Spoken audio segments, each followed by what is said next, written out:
Di tahun 2019 pada Ramadan 1440 Hijriah kali ini, Organisasi Massa Gerakan Nasional Pencegahan Korupsi Republik Indonesia atau GNPK RI Kabupaten Indramayu dan Lembaga Swadaya Masyarakat Gerakan Simpatisan Amor atau Gestamor kembali turun ke jalan untuk membagikan takjil gratis kepada pengendara jalan di depan kantor Sekretariat GNPK RI Kabupaten Indramayu.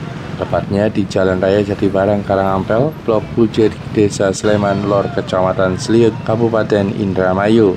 Selain pembagian takjil gratis, GNPK RI dan Gestamor ini juga menyantuni anak yatim piatu dan jompo.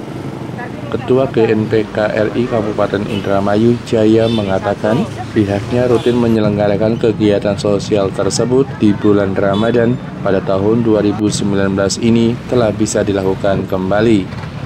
Acara rutin setiap tahun kami dari Gerakan Nasional Pencegahan Korupsi Republik Indonesia GNPK Indramayu melaksanakan kegiatan bulan Ramadan. Alhamdulillah bahwa bulan Ramadan pada tahun 1440 ini kami telah melaksanakan lagi kegiatan pembagian takjil gratis, dan tahun sekarang ini dilakukan pembagian santunan anak yatim dan jompo. Kami merasa berterima kasih kepada rekan-rekan relawan GNPK RI yang mana telah membantu baik moral maupun material sehingga terjadinya terlaksananya kegiatan ini. Kegiatan tersebut berjalan sejak tahun 2015 lalu. Dalam santunan anak yatim dan jompo pada tahun ini, ada sebanyak 40 penerima dari masyarakat setempat yang bertempat tinggal di sekitar kantor GNPK RI Indramayu. Selain itu, pihaknya pun membagikan sebanyak 2.000 bungkus takjil yang dibagikan kepada pengguna jalan yang melintas.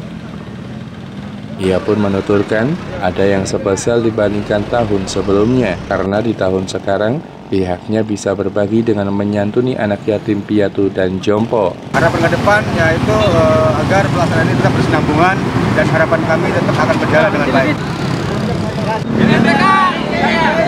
Dari Indramayu, Winanto mengabarkan.